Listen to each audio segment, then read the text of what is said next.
আপনি কি জানেন কেন স্টক মার্কেট হলো অধৈর্য মানুষের পকেট থেকে টাকা নিয়ে ধৈর্যশীলদের পকেটে পৌঁছে দেওয়ার একটি আধুনিক যন্ত্র? আপনি কি কখনো ভেবে দেখেছেন কেন কোটি কোটি মানুষ দিনরাত কঠোর পরিশ্রম করার পরেও মাসের শেষে পকেটে টাকা রাখতে হিমশিম খায়, অথচ ওয়ারেন বাফেটের মতো একজন মানুষ শান্তিতে থেকে প্রতি মিনিটে লক্ষ লক্ষ টাকা আয় করেন? পার্থক্যটা কি কেবল তাদের ভাগ্যে, নাকি তাদের মাথার ভেতরে থাকা অদৃশ্য কোনো শক্তিতে? ওয়ারেন বাফেট বিশ্বাস করেন সম্পদ উপার্জন করা কোনো ম্যাজিক নয়, বরং এটি আপনার মনের ভেতরে লালন করা একটি নির্দিষ্ট মানসিকতার ফসল। এই অডিও বুকটি কেবল কিছু সাধারণ টিপস নয়, বরং আপনার আর্থিক জীবন চিরতরে বদলে দেওয়ার একটি ব্লুপ্রিন্ট। এখানে আপনি শিখবেন কিভাবে টাকাকে কেবল খরচ করার মাধ্যম নয়, বরং একটি বীজ হিসেবে দেখতে হয়, যা সঠিক যত্নে ভবিষ্যতে বিশাল বৃক্ষে পরিণত হবে, আপনাকে যেমন ছায়া দেবে তেমনি ফলও দেবে। মনে রাখবেন, সম্পদ আপনার ব্যাংক অ্যাকাউন্টে আসার আগে আপনার মনে তৈরি হয়। তাহলে আপনি কি প্রস্তুত সেই শ্যাডো কোড উন্মোচন করতে এবং নিজের ভেতরের সেই সম্পদশালী মানসিকতাকে জাগিয়ে তুলতে, যা আপনাকে আর্থিক স্বাধীনতার চূড়ায় নিয়ে যাবে? আপনি কি কখনো ভেবে দেখেছেন কেন দুইজন মানুষ একই পরিমাণ পরিশ্রম করেও দিন শেষে একজন দেনায় ডুবে থাকেন আর অন্যজন কয়েক বছরের মধ্যে কোটিপতি হয়ে যান? পার্থক্যটা কি তাদের ভাগ্যে, নাকি তাদের মাথার ভেতরে থাকা অদৃশ্য কোনো শক্তিতে? ওয়ারেন বাফেট বিশ্বাস করেন সম্পদ উপার্জন করা শুধুমাত্র কঠোর পরিশ্রমের খেলা নয়, এটি মূলত আপনার দৈনন্দিন লালন করা চিন্তাভাবনার ফলাফল। বন্ধুরা, কল্পনা করুন এমন একজন ব্যক্তির কথা যিনি প্রতি মাসের শুরুতে বেতনের অপেক্ষায় থাকেন এবং টাকা হাতে পেলেই ইএমআই, বিল আর শৌখিন জিনিস কিনে আবার সেই একই ইঁদুর দৌড়ে ফিরে যান। অন্যদিকে আরেকজন ব্যক্তির কথা ভাবুন, যার আয় হয়তো সীমিত, কিন্তু তিনি প্রতি মাসে নিজের আয়ের একটি অংশ ভবিষ্যতের জন্য বাঁচিয়ে বিনিয়োগ করেন। কয়েক বছর পর প্রথম ব্যক্তি ক্লান্ত ও উদ্বিগ্ন থাকেন, কিন্তু দ্বিতীয় ব্যক্তি ধীরে ধীরে আর্থিক স্বাধীনতার দিকে এগিয়ে যান। এই পার্থক্যের মূলে রয়েছে ওয়েলথ মাইন্ডসেট বা সম্পদশালী মানসিকতা। ওয়ারেন বাফেট যখন ছোটবেলায় সংবাদপত্র বা কোকাকোলার বোতল বিক্রি করতেন, তার নজর কখনোই আজকের খরচের দিকে ছিল না। তিনি সবসময় ভবিষ্যতের বিশাল সম্পদের দিকে মনোযোগ দিতেন। তিনি খুব দ্রুতই বুঝেছিলেন যে টাকা উপার্জন কোনো তাৎক্ষণিক প্রচেষ্টা নয়, বরং এটি একটি দীর্ঘমেয়াদী কৌশল। ধনী ব্যক্তিরা টাকাকে শুধুমাত্র খরচ করার মাধ্যম মনে করেন না, তারা টাকাকে দেখেন একটি বীজ হিসেবে। একটি ছোট বীজকে যদি সঠিক মাটি, সময় এবং যত্ন দেওয়া হয়, তবে সেটি একদিন বিশাল বৃক্ষে পরিণত হয়ে আপনাকে যেমন ছায়া দেবে তেমনি ফলও দেবে। বাফেট আজও একটি সাধারণ বাড়িতে থাকেন এবং পুরনো গাড়ি চালান, কারণ তিনি প্রতিটি খরচের আগে ভাবেন এই টাকাটি কি উৎপাদনশীল। তিনি টাকাকে স্টেটাস সিম্বল নয়, বরং সম্পদ তৈরির হাতিয়ার মনে করেন। মনে রাখবেন, সম্পদ আপনার ব্যাংক অ্যাকাউন্টে আসার আগে আপনার মনে তৈরি হয়। আপনি যদি সবসময় ভাবেন যে ধনী হওয়া আমার পক্ষে সম্ভব নয়, তবে আপনার কাছে কোটি টাকা আসলেও আপনি তা ধরে রাখতে পারবেন না। কিন্তু যখন আপনার চিন্তাভাবনা সঠিক হবে, তখনই টাকা আপনার দিকে আকৃষ্ট হবে।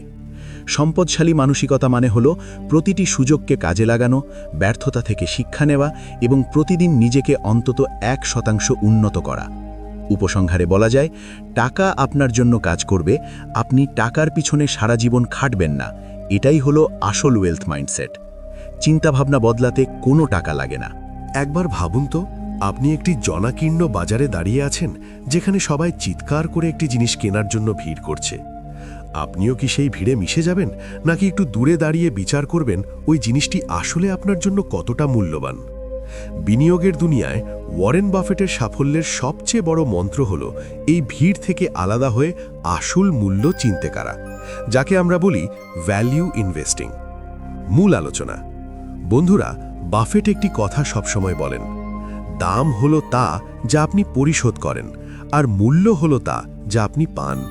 আমরা অনেক সময় কোনো জিনিসের বাহ্যিক চাকচিক্য বা স্টেটাস দেখে তার পেছনে টাকা ঢালি, কিন্তু বাফেট শেখান যে জিনিসের দাম, প্রাইস এবং তার প্রকৃত গুণমান বা মূল্য, ভ্যালিউ সবসময় এক হয় না। ভ্যালিউ ইনভেস্টিং হলো এমন একটি দক্ষতা যা আপনাকে শেখাবে সব চকচকে জিনিসই সোনা নয়। এটি ঠিক অফ সিজনে একটি দামি জ্যাকেট কেনার মতো।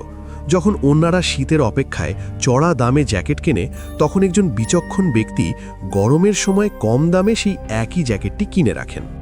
শেয়ার বাজারের ক্ষেত্রেও যখন সবাই ভয়ে শেয়ার বিক্রি করে দেয়, বাফেট তখন শান্ত থেকে সেই কোম্পানির আসল মূল্য যাচাই করে তা কম দামে কিনে নেন। অধিকাংশ মানুষ শেয়ার কেনার সময় ভাবে তারা কেবল একটি কাগজের টুকরো বা কম্পিউটারের কিছু সংখ্যা কিনছে, কিন্তু বাফেটের দৃষ্টিভঙ্গি সম্পূর্ণ আলাদা। তিনি যখন কোনো কোম্পানির একটি শেয়ারও কেনেন, তিনি মনে মনে ভাবেন তিনি পুরো কোম্পানিটিই কিনে নিচ্ছেন। কল্পনা করুন, আপনার কাছে যদি 1,00,000 কোটি টাকা থাকত এবং আপনাকে কেবল একটি কোম্পানি কিনতে বলা হতো, তবে আপনি কি কেবল তার নাম শুনেই টাকা দিয়ে দিতেন? অবশ্যই না। আপনি তখন কোম্পানির ম্যানেজমেন্ট কেমন, তারা গত কয়েক বছরে কত লাভ করেছে, তাদের ঋণের পরিমাণ কত, এই সব কিছু খুঁটিয়ে দেখতেন। বাফেট ঠিক এই কাজটিই করেন। তিনি কোম্পানির ফান্ডামেন্টাল অ্যানালিসিস বা মৌলিক ভিত্তি যাচাই করেন। তিনি দেখেন কোম্পানির মার্কেট ক্যাপ, আর্নিং পার শেয়ার এবং পিই রেশিও সঠিক আছে কিনা। আজকাল মানুষ কেবল ট্রেন্ড বা সোশ্যাল মিডিয়া হাইপ দেখে বিনিয়োগ করে, কিন্তু বাফেট শেখান যে দীর্ঘমেয়াদী সম্পদ তৈরির জন্য ভিড়ের চোখ দিয়ে নয়, নিজের বুদ্ধি আর অভিজ্ঞতা দিয়ে দেখতে শিখতে হবে। কোনো কোম্পানি যদি সাময়িকভাবে খারাপ সময়ের মধ্য দিয়ে যায় কিন্তু তার ব্যবসার ভিত্তি মজবুত থাকে, তবে বাফেট সেই সুযোগটি কাজে লাগান। তার মতে ধনী হওয়ার জন্য দ্রুত দৌড়ানোর প্রয়োজন নেই, বরং সঠিক দিকে ধীর স্থিরভাবে এবং বিচক্ষণতার সাথে চলা জরুরি। উপসংহারে বলা যায়, ভ্যালিউ ইনভেস্টিং কেবল টাকা উপার্জনের কৌশল নয়, এটি একটি জীবন দর্শন। এটি আপনাকে আবেগের কোলাহল থেকে বের করে এনে যুক্তির পথে পরিচালিত করে। মনে রাখবেন, যা সস্তা তা সবসময় খারাপ নয়, আর যা দামি তা সবসময় সেরা নয়। আসল সম্পদ তখনই তৈরি হয় যখন আপনি জানেন কখন কি করতে হবে এবং নিজের সিদ্ধান্তের ওপর অটল থাকতে পারেন। তাই আজ থেকে বাহ্যিক চাকচিক্য ছেড়ে জিনিসের আসল মূল্য চিনতে শিখুন। কল্পনা করুন, শেয়ার বাজার হঠাৎ ধপাস করে পড়ে গেল। চারদিকে হাহাকার। আপনার পরিচিত সবাই আতঙ্কে তাদের শেয়ার বিক্রি করে দিচ্ছে। এই অবস্থায় আপনি কি করবেন?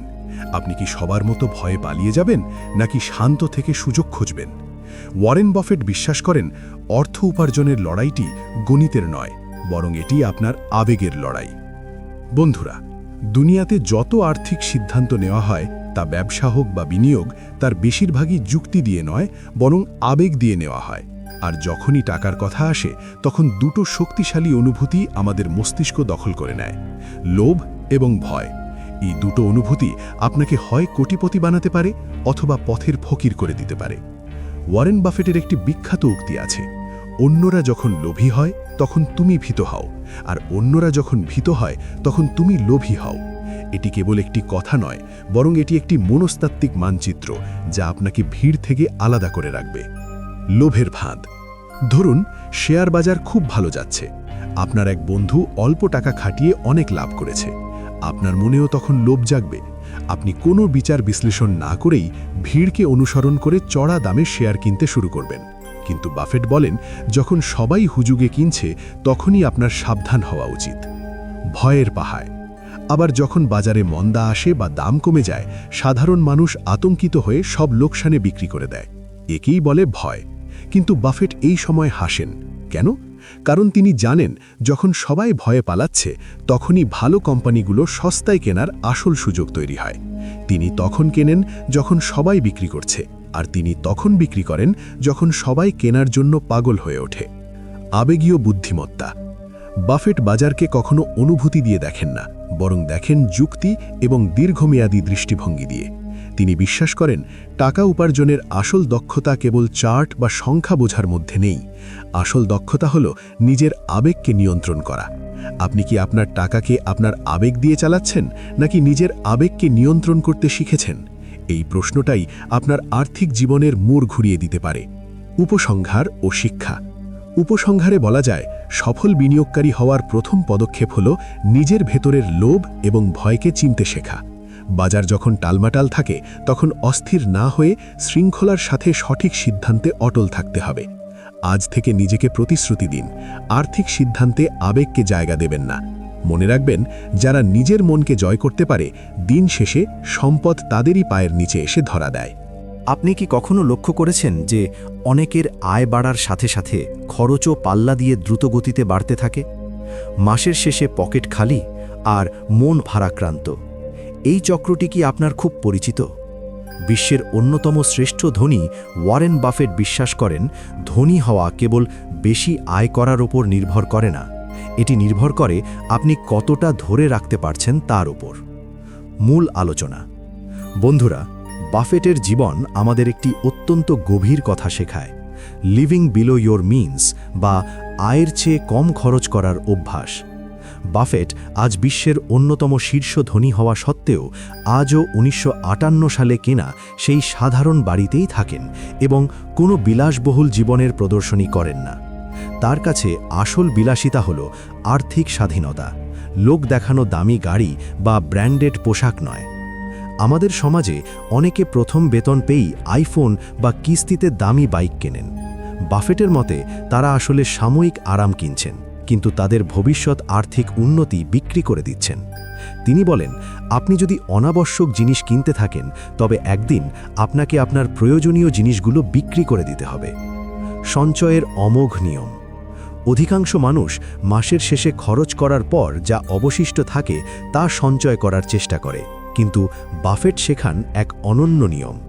খরচ করার পর যা অবশিষ্ট থাকে তা সঞ্চয় করবেন না, বরং আগে সঞ্চয় করুন এবং যা অবশিষ্ট থাকে তা খরচ করুন। এই ছোট্ট অভ্যাসটি টাকাকে আপনার গোলাম বানিয়ে দেয় এবং আপনার আর্থিক ভিতকে মজবুত করে তোলে। বাফেট ঋণ বা লোনকে প্লেগ বা মহামারীর মতো এড়িয়ে চলতে বলেন। যখন মাথায় ঋণের বোঝা থাকে তখন মানুষের ঘুম কেড়ে নেয়, স্বপ্নগুলো ছোট হয়ে যায় এবং জীবনটা কেবল কিস্তি শোধ করার এক যন্ত্রণায় পরিণত হয়। ঋণের সুদ আপনাকে ভেতর থেকে খেয়ে ফেলে। আপনি যখন ঋণে জড়িয়ে পড়েন তখন আপনি আসলে আপনার ভবিষ্যতের চাবিটি অন্যের হাতে তুলে দেন। বাফেট একবার এক উচ্চাকাঙ্ক্ষী যুবককে পরামর্শ দিয়েছিলেন, বিনিয়োগ শুরু করার আগে নিজেকে ঋণমুক্ত করো, কারণ মাইনাস থেকে কখনো প্লাসে যাওয়া যায় না। মনে রাখবেন, ঋণমুক্ত খাকাই হল বর্তমান পৃথিবীর সবচেয়ে বড় বিলাসিতা। মিতব্যয়িতা মানে কৃপণতা নয়, এটি একটি বিচক্ষণতা যা আপনাকে দীর্ঘমেয়াদী শান্তি দেয়। স্বল্পমেয়াদী আনন্দের জন্য নিজের স্থায়ী শান্তিকে কখনো বন্ধক রাখবেন না।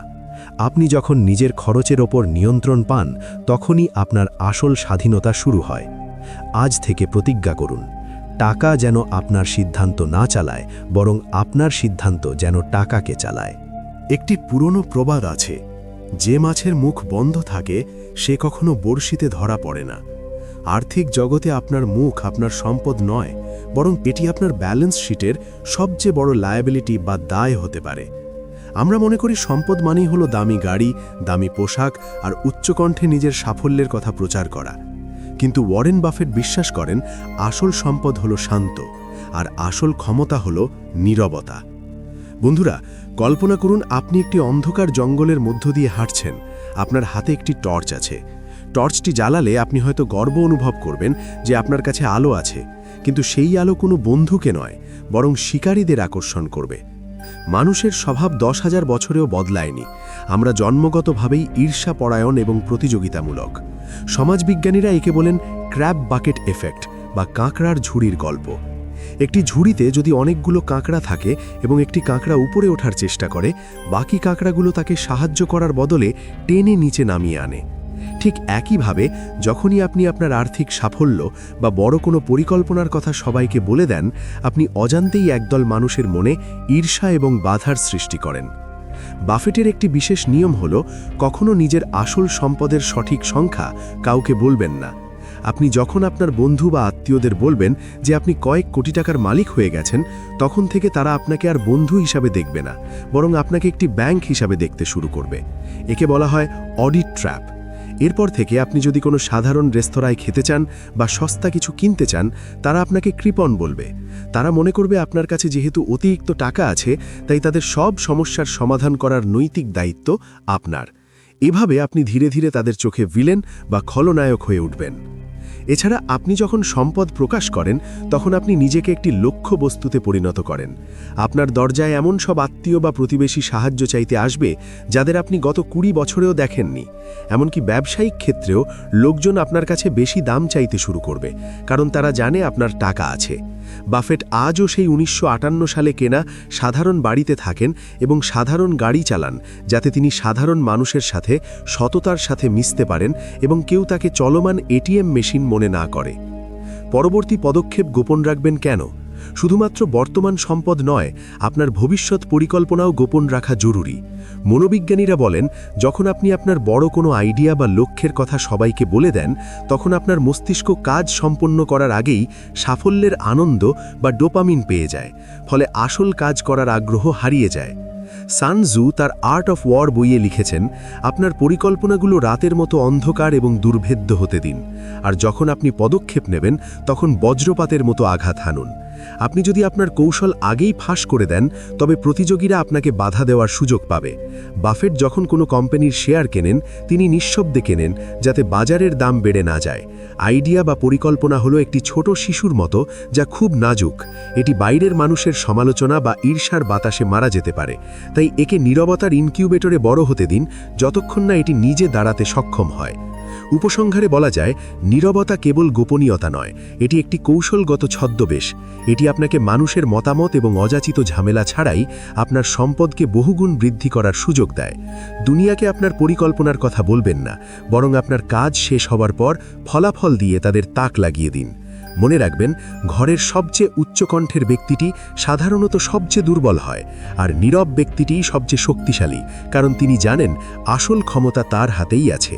একবার ভাবুন তো, বিশ্বের অন্যতম শ্রেষ্ঠ ধনী এবং সফল বিনিয়োগকারী হওয়ার পরও একজন মানুষ দিনের বেশিরভাগ সময় কি করেন? তিনি কি সারা দিন শেয়ার বাজারে চার্ট দেখেন? না, ওয়ারেন বাফেট তার দিনের প্রায় 80% সময় ব্যয় করেন কেবল পড়াশোনা এবং জ্ঞান অর্জনে। যাকে পুরো বিশ্ব ওমাহারি ওরাকেল বলে মানে, তার সাফল্যের সবচেয়ে বড় শক্তি হল তার আজীবন শিখে চলার অভ্যাস। মূল আলোচনা।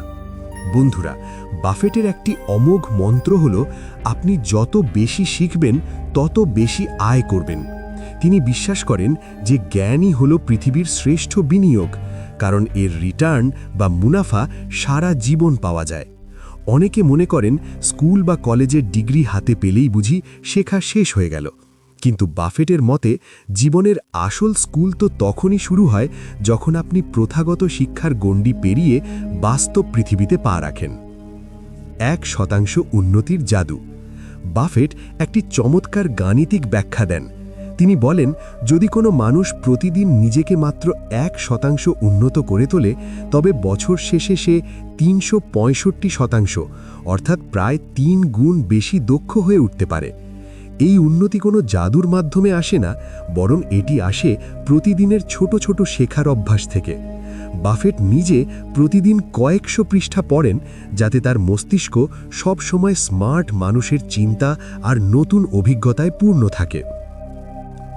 আমরা সবাই টাকার পিছনে ছুটি, কিন্তু বাফেট শেখান ভিন্ন কথা। তিনি বলেন, এই দুনিয়ায় টাকা সবসময় সেই জিনিসের পেছনে আসে যার প্রকৃত মূল্য বা ভ্যালু আছে। আপনি যখন ক্রমাগত শিখবেন, তখন আপনি আসলে আপনার নিজের ব্যক্তিগত মূল্য বাড়িয়ে তুলছেন। আর আপনি যত বেশি মূল্যবান হয়ে উঠবেন, টাকা চুম্বকের মতো আপনার দিকে তত বেশি আকৃষ্ট হবে। মনে রাখবেন, কেবল গাধার মতো খাটুনি বা কঠোর পরিশ্রম আপনাকে কোটিপতি বানাবে না, বরং আপনার বুদ্ধিমত্তা এবং সঠিক দক্ষতার সমন্বয় আপনাকে লক্ষ্যে পৌঁছে দেবে। এখানে বাফেট স্কিল স্ট্যাক তৈরির ওপর জোর দেন। আপনি যদি 2 বা 3টি আলাদা বিষয়ে দক্ষ হন এবং সেগুলোকে একসাথে কাজে লাগাতে পারেন, তবে আপনি অনন্য হয়ে উঠবেন। সফল ব্যক্তিদের জীবনী পড়া মানে হলো তাদের দীর্ঘ জীবনের অভিজ্ঞতা বা তাদের অপারেটিং সিস্টেম আপনার নিজের মস্তিষ্কে ডাউনলোড করে নেওয়া।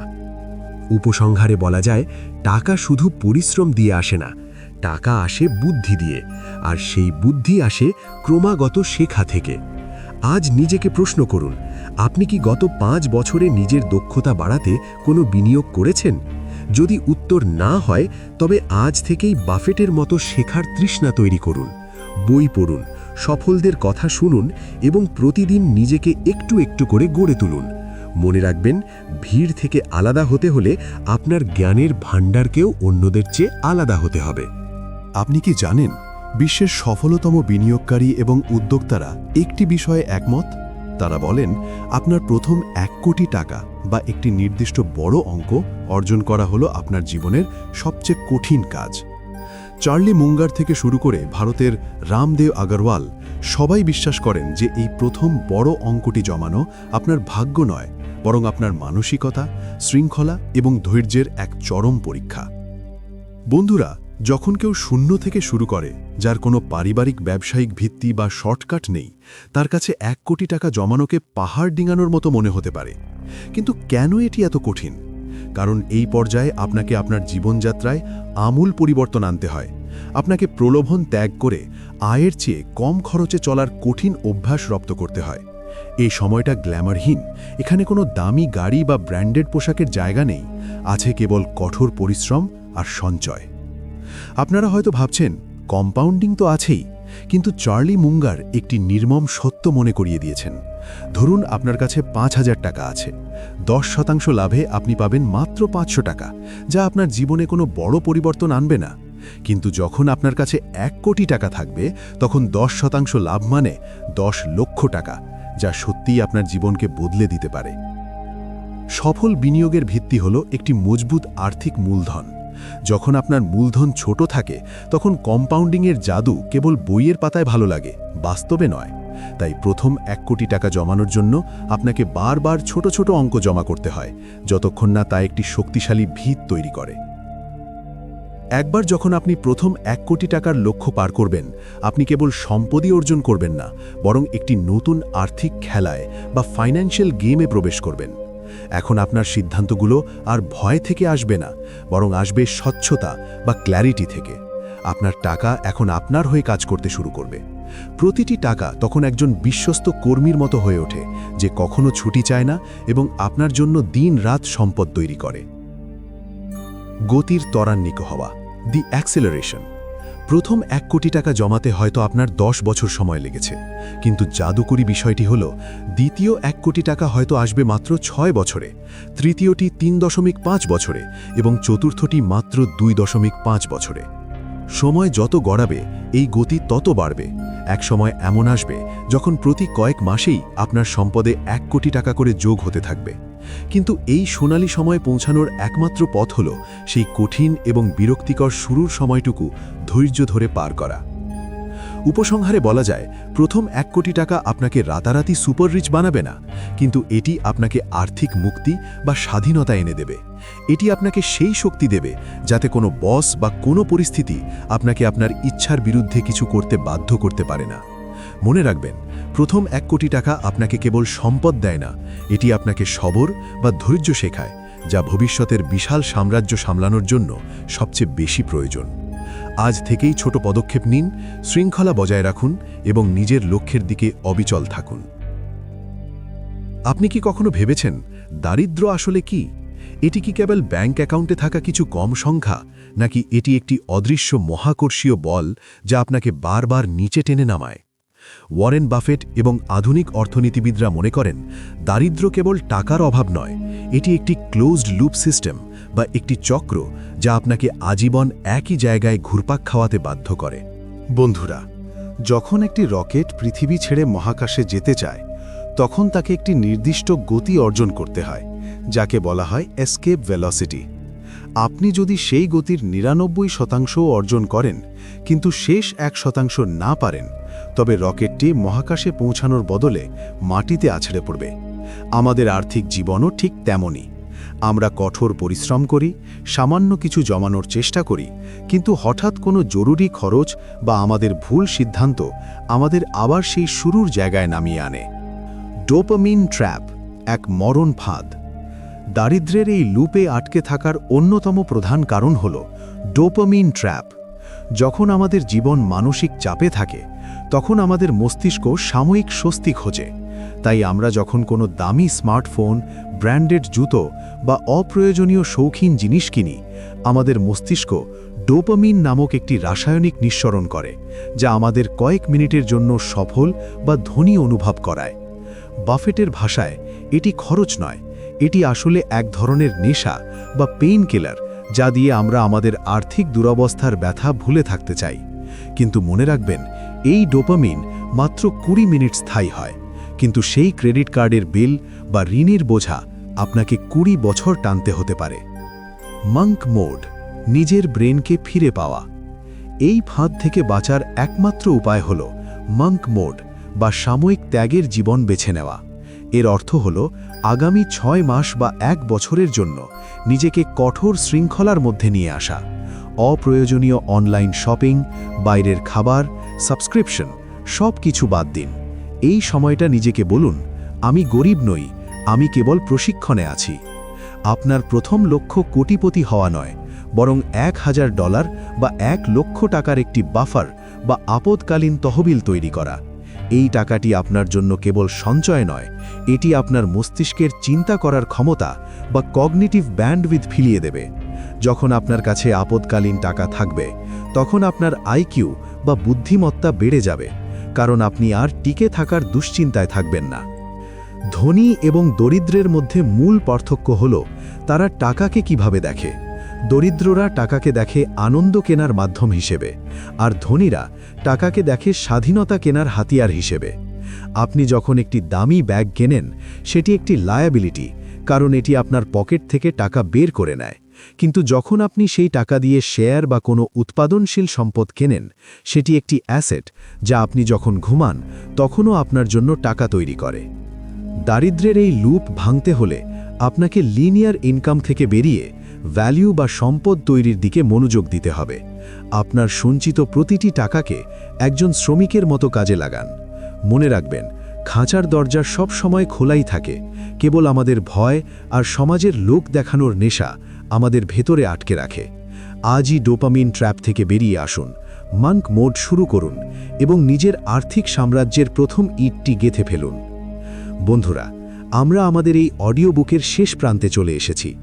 ওয়ারেন বাফেটের জীবন দর্শন থেকে আমরা শিখলাম যে সম্পদ কোনো রাতারাতি ম্যাজিক নয়, বরং এটি সঠিক মানসিকতা, ধৈর্য এবং শৃঙ্খলার এক দীর্ঘমেয়াদী ফসল। মনে রাখবেন, টাকা উপার্জন করা একটি অর্থ, কিন্তু তাকে সঠিকভাবে পরিচালনা করা এবং বাড়ানো একটি বিরল দক্ষতা। ওয়ারেন বাফেটের সেই অমোঘ মন্ত্রটি সব সময় মনে রাখবেন, টাকাকে চালান, টাকা দিয়ে চলবেন না। আপনার আজকের ছোট ছোট সঠিক সিদ্ধান্ত এবং ক্রমাগত শেখার আগ্রহই আপনাকে ভবিষ্যতে একটি বড় উত্তরাধিকার বা লেগেসি দিয়ে যেতে পারে। ভিড়ের পেছনে না ছুটে নিজের বুদ্ধিতে স্থির থাকুন, কারণ আসল বিজয় আসে নিভৃতে কাজ করে যাওয়ার মাধ্যমে এবং নিজের ফলাফল দিয়ে দুনিয়াকে তাক লাগিয়ে দেওয়ার মাধ্যমে। আশা করি এই অডিও বুকটি আপনার জীবনের আর্থিক দৃষ্টিভঙ্গি বদলে দিতে সাহায্য করেছে। যদি আপনি আপনার আর্থিক যাত্রাকে আরও এক ধাপ এগিয়ে নিতে চান এবং এ ধরনের আরও জীবন পরিবর্তনকারী ও অনুপ্রেরণামূলক অডিও বুক শুনতে চান, তবে আমাদের চ্যানেল অডিও বুক বাংলাকে এখনই সাবস্ক্রাইব করে আমাদের পাশে থাকুন। অডিও বুকটি আপনার ভালো লাগলে একটি লাইক দিন এবং কমেন্টে আমাদের জানান কোন শিক্ষাটি আপনার সবচেয়ে বেশি ভালো লেগেছে। মনে রাখবেন, জ্ঞানই হলো শ্রেষ্ঠ বিনিয়োগ, যা আপনাকে ভিড় থেকে আলাদা করে তুলবে। অডিও বুক বাংলার সাথে থাকার জন্য আপনাদের অসংখ্য ধন্যবাদ।